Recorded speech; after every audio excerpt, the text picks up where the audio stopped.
Hey everybody, welcome back to Let's Chat Ethics, our second episode. I'm your co-host Ariana. And I'm your other co-host, Amanda. So this week we're going to be talking about a mix of The Social Dilemma, the Netflix documentary, which I feel like a lot of people have watched because I've seen a lot of interaction on Twitter and a lot of people, like my friends of mine, have been reaching out to me about it, wanting to talk about it. And also a bit of Ivana Bartoletti's book, An Artificial Revolution on Power, Politics and AI, because I felt like they both kind of intertwined, as a lot of the topics she spoke about kind of fell into watching that documentary. So for anyone who hasn't watched the documentary, it's kind of an hour and a half of what I described at first as, oh my God, the world is ending. Because it really gave a deep dive into the manipulation of data and artificial intelligence, and how, Google and Facebook have been using our psychology against us, I guess, like through the like buttons and through our interactions and through marketing, and how, I guess the overall message was that we're the products, humans are the products now, and advertisements are like making money off of what we click on and what we do. And then Ivana's book does a mix of, going into politics and the spread of right-wing populism across the world. So, Trump, Bolsonaro, Boris Johnson, and then talking about how, we shouldn't just see politics and AI as separate. They're actually completely political.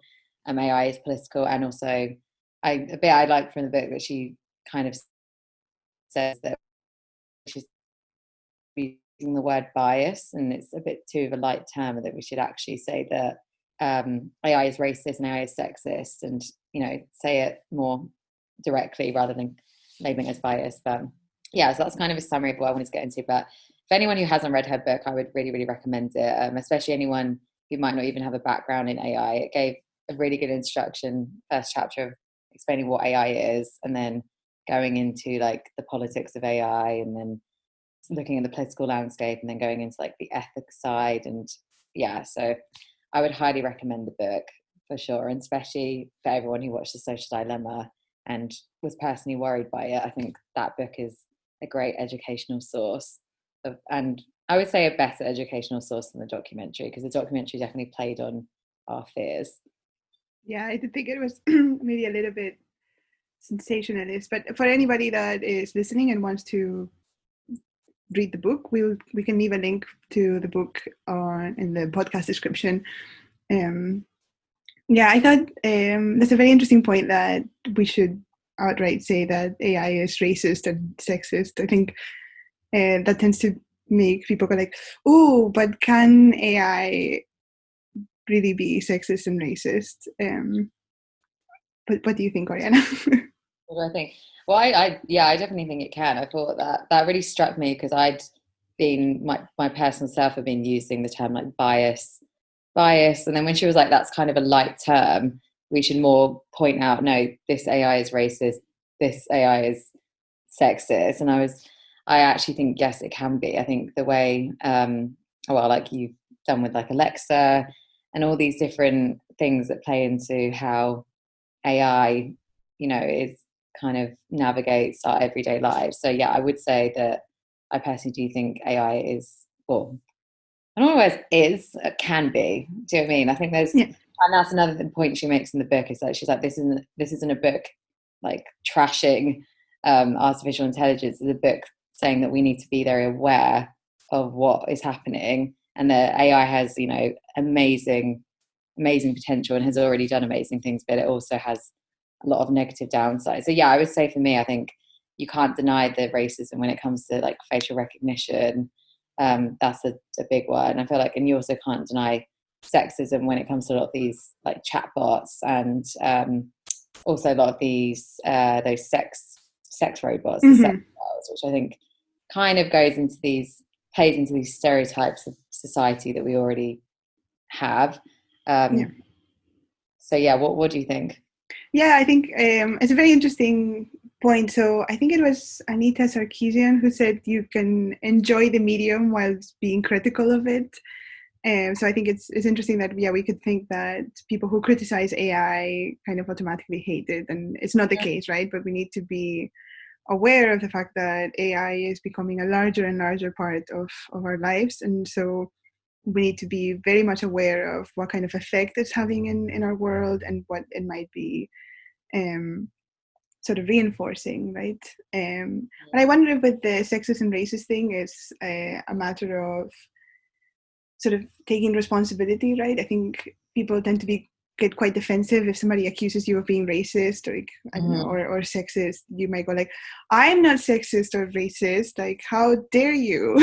And by saying that a particular AI system is sexist, then maybe a lot of people will think that we're saying by extension they are sexist and racist. So I understand why people are a bit wary of wanting to say that. I know that in my work, obviously I've done a lot of work in sexism and conversational AI.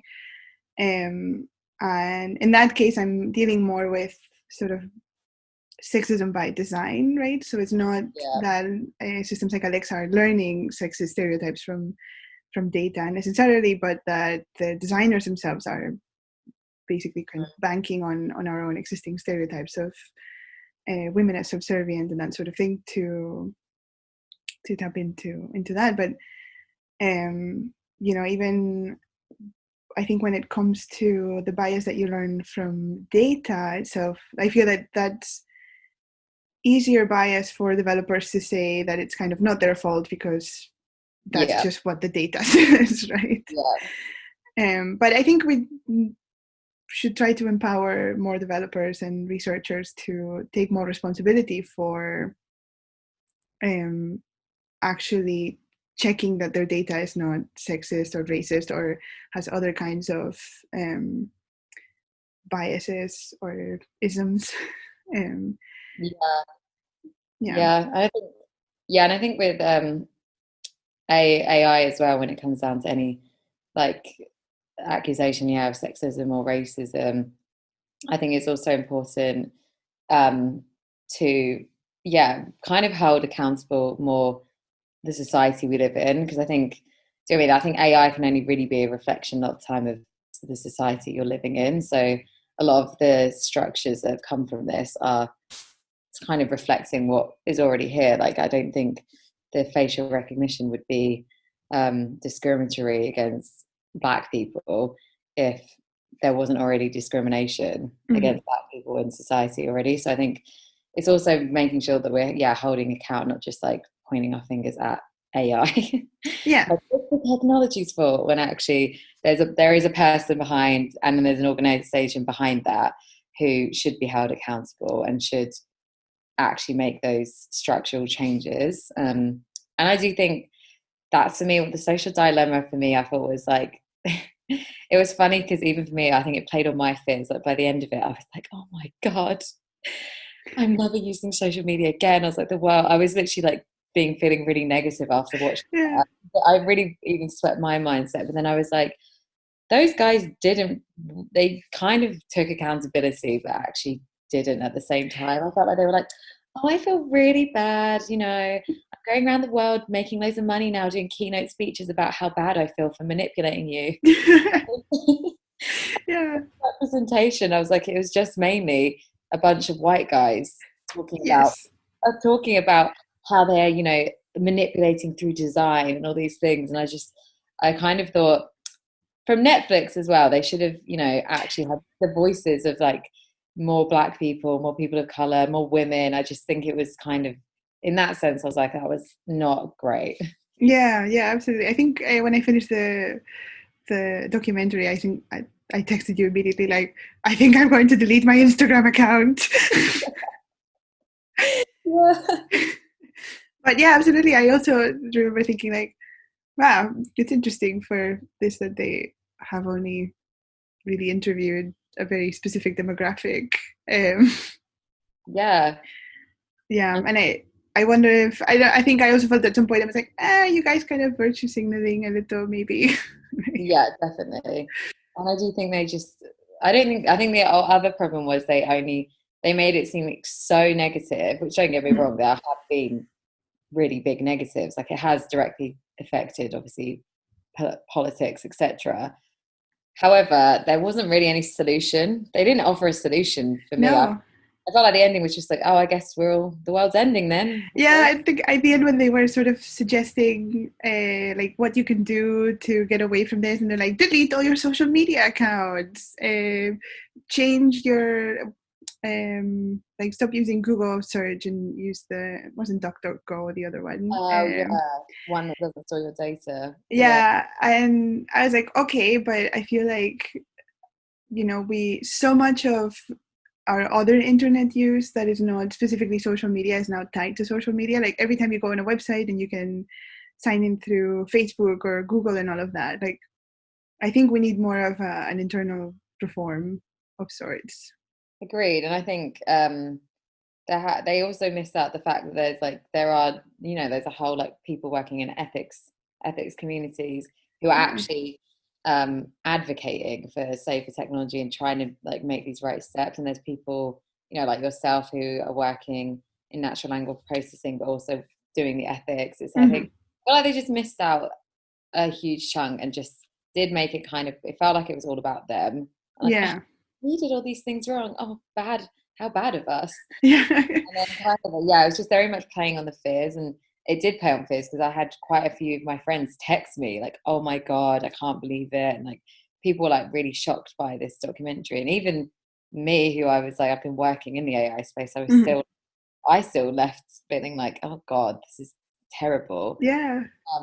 But yeah, I didn't really offer any like you said, internal reforms or structures, because obviously social media has got a lot of positives as well. Like you can connect with family, at the other side of the world, and friends at the other side of the world that Yeah. you usually wouldn't be able to do. Like, or not usually, but back in the day you wouldn't be able to do. Mm-hmm. So I feel like, yeah, it needs like internal reform. The answer isn't just to be like, oh, let's just delete social media, because Yeah. we delete social media, you're not getting to the root of the problem, and another social app will be created, and then the same problems will still exist. Yeah, exactly. So I thought they tried. I do. I think it was a good representation. You know how they had the more acted out part. So alongside the interviews, they had that family, and they had that scene where the model of the guy, like the teenage boy, kept getting more and more accurate as the more he used social media. And one of my friends that I was watching it with was like, "Oh my God, this is terrifying!" But we'd had this whole discussion a week earlier about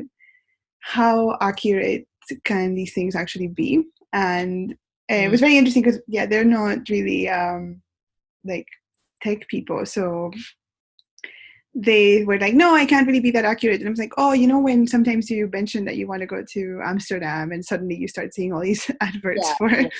places in Amsterdam, and people think that your phone is listening to you. Maybe it is. I'm not saying it definitely isn't, but it could also be that we're just that predictable. I mean, when you have billions of data points, maybe we're just not that special. Yeah, yeah. That's the thing that stood out for me. It's like the fact that we have, so they like basically like everything's curated for you as the individual, and yeah, and I guess we are predictable, aren't we? If you're like doing the same thing on Instagram, or you're doing that, searching at the same shopping sites, like most people, I would say most humans are creatures of habit. Like Yeah. even outside of social media, you're going to go to your local coffee shop because you like that, and you might order the same thing because you like that. So you're going to do the same, probably going to shop on the same like fashion sites, probably going to use the same social media apps, and probably going to talk to the same people. Yeah. So I think obviously through that, it's not that hard for algorithms to then predict, oh, she's going to do this next. Exactly. I mean, think of it, like Facebook has like what, 2 billion users? Yeah, that's Like wild. that's a lot. I think it's relatively, I think you probably can generally group 2 billion people into, like, it might be hundreds and hundreds of categories, but that, it's likely that, I don't know, you and I are similar age groups, same gender and all of that. And I think we do have surprisingly aligned views. And, I don't know. I think probably your predictions are even quite relevant to me, I'm sure. Yeah, of course. No, definitely.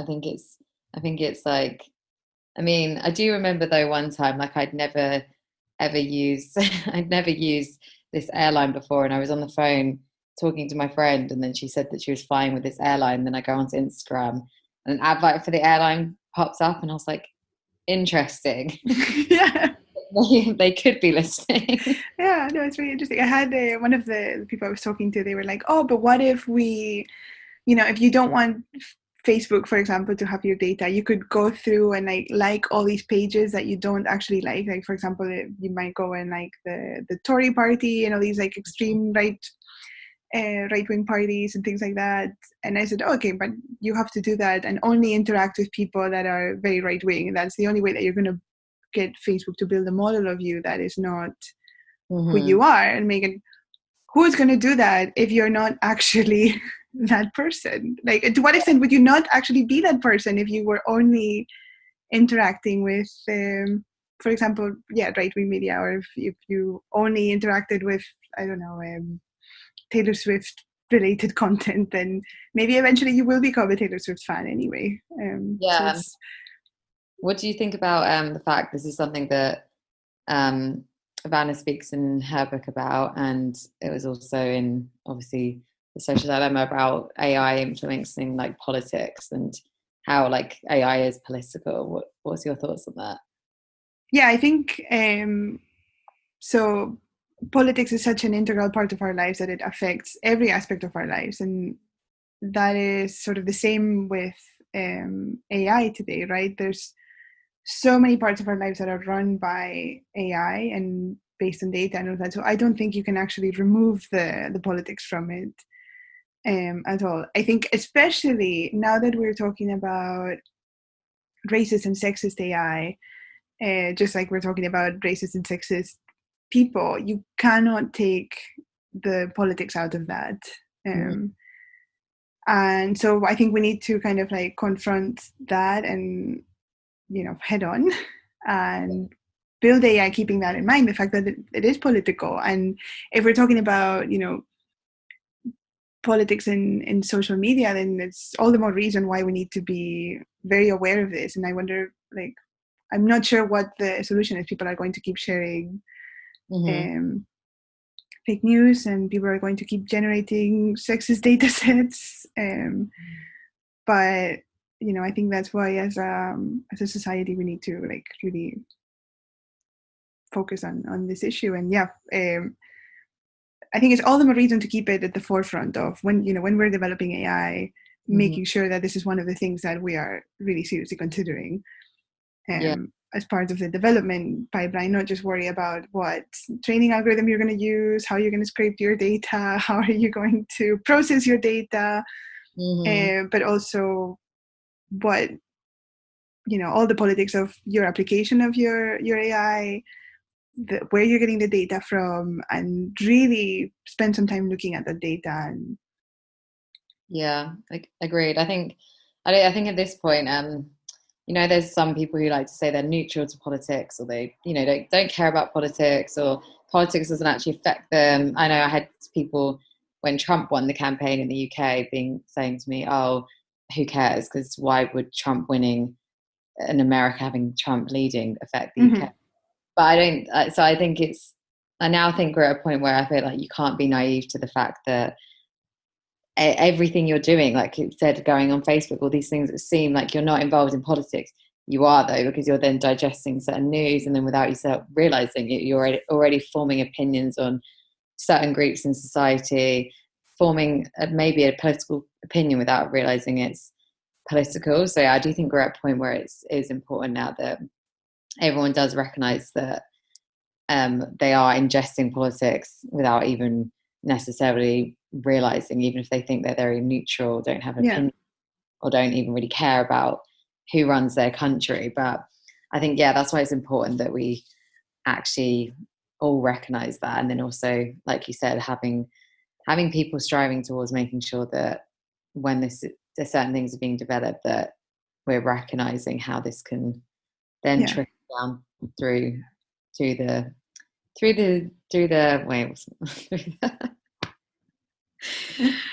Go down through society. Yeah.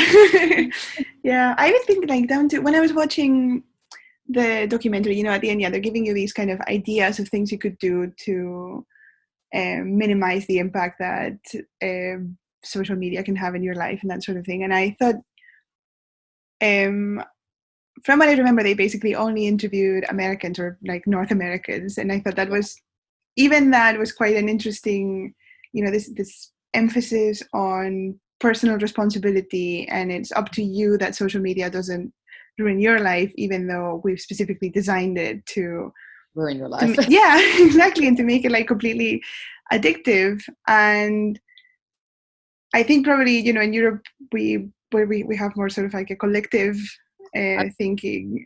We might, yeah. Yeah. Maybe we're being very, very European and thinking, oh, obviously there should be regulation about this and internal reform.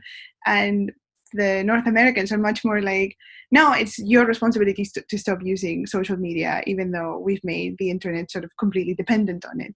I think that's interesting again, because it's going to differ like from what society you're looking at. But I think in the US, everything is like, I guess the American dream is built on the fact that you yourself can come from nothing and you alone can become a millionaire, billionaire, which a lot of people do, which is great. Yeah. And it's all focused on, wow, you're going to make it. So I think, that kind of like individualistic approach, like you said, is like, well, then you should stop using social media. You should be the one to like take responsibility on yourself. Whereas, I do think Europe is more, okay, actually, as a group, have a reform. And I guess there's, and in the US, there are less regulations on things. There aren't many workers' rights as compared to Europe. And I think that documentary didn't really capture how social media is viewed in not just Europe or North America, but like worldwide. So I think, exactly. I think that was another thing it missed out, was seeing how like social media is handled in all different continents. And I think it just gave a very American perspective. And I think I personally do not think it should be individual response. No, exactly. Yeah. Because I think I can hold myself accountable for going on social media too much, but I should be holding, people in San Francisco who are accountable, I think, because they're the ones, developing and designing, and they should be the ones taking like more of a workplace responsibility and accountability, which so far I think companies like Facebook have not. Yeah, absolutely. No, I completely agree with that. Yeah, we need to hold them more responsible than we do. And I think, even I think it would have been interesting for them to also maybe interview some people from maybe China. China, I think it's such a massive like social media market. Yeah, and I know that they have that WeChat that's even used for payments. Like so much is actually done through this social media platform, and Alibaba as well. Like I think you can, yeah. And I think I read this book. What was it called? Okay, I can't think of the name of the book, but basically it was talking about how Alibaba was actually, something that is so revolutionary for China, and actually how Chinese culture is, because naturally in Chinese culture, you're not as trusting to another person, and you like to trust is earned.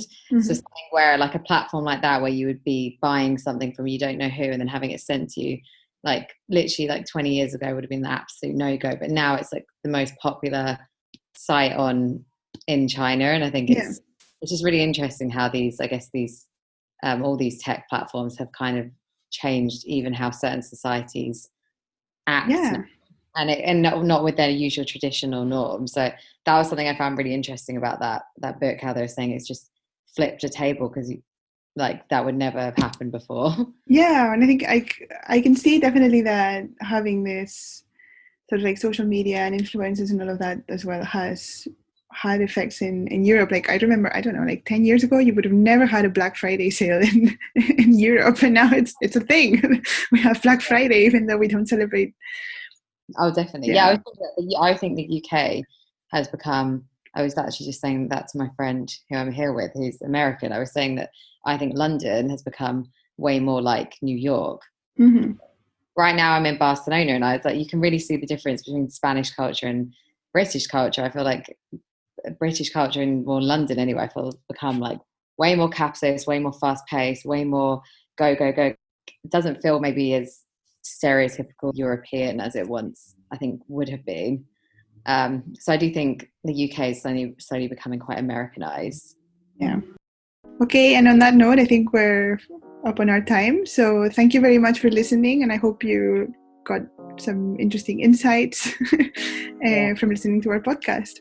Yeah, and if you want to follow us on social media, on Twitter, we're at Let's Chat Ethics, and at the moment we're on all like playing streams, Spotify. Yeah, anywhere where podcasts are played, you can find our podcast. You can find us. And also, if anyone actually has any topics they would actually like us to discuss, then feel free to reach out to us, and we'll be more than happy to discuss them. And see you next week. See you next week.